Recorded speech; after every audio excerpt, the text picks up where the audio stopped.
ছিল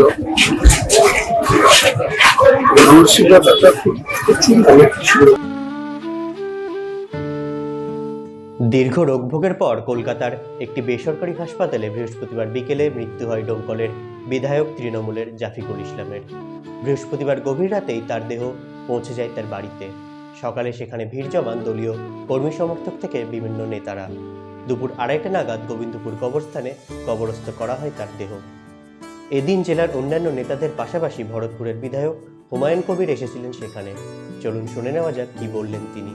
সুনিতা মুর্শিদাবাদের সর্বকালের সেরা এবং ঐতিহাসিক বস্ত্র প্রতিষ্ঠান। বিয়ের কেনাকাটা থেকে শীতের পোশাক, নামি ব্র্যান্ড, সেরা দাম, একটাই নাম সুনিতা। ছিল